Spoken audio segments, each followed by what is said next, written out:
সেই সকালে মাঠে আইছি খিদেতি জীবনটা বাড়া গেল এখন গার ভিতরে কাঁপতেছে এত পথ হাইটে এখন বাড়ি যাবো কেমন যাই দেখি বকিল চাচা বাড়ি যা দেখি একটু খাওয়াটা যায় নাকি একটু খেটে তারপরেই বাড়ি যায়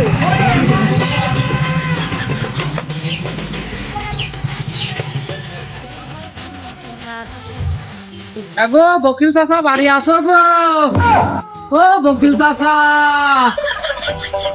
এগো ভাইস্তে আসি গো বাড়ি আসি একটু খাওয়া দাওয়া করতে লাগলো বাবা তুমি এখন এসে জ্বালাচ্ছ কাকু গো চাচা খুব খিদে লাগেছে গো কিছু খাতি দাও আর তুমি কি করতেছো চাচা এগো আমি হচ্ছে যে রুটি খাওয়ার বিলান করতেছি গো রুটি রুটি এই দেখো রুটি আর এই যে গুড় গো চাচা তুমি গুড় দিয়ে রুটি খাচ্ছ তো তোমার প্লেটে গুড় কই গো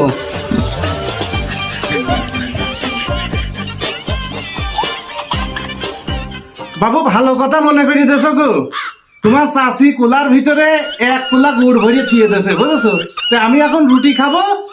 করছি যে গুড় নিয়ে তোমার চাষি কুলার ভিতর হাইট দিয়ে থাকে ওর ভিতর গুড় নি এক টুকাটা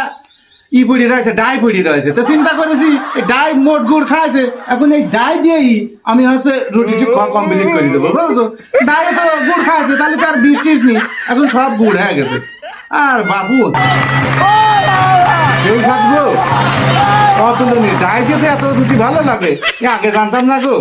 ও চাচা আমার খাতি ধোয়া লাগবে না গো তোমার কথা শুনে আমার পেট ভরিয়ে গেছে গো তোমার নাম চাচা বকিল আসলে এই জায়গা বিশ্বাস হলে যে তুমি আসলে বকিল চাচা তোমার আর খাতি ধোয়া লাগবে না গো যাই থাকো আমি যাই খাইয়া শেষে খেকের খেকের কইরা কাশে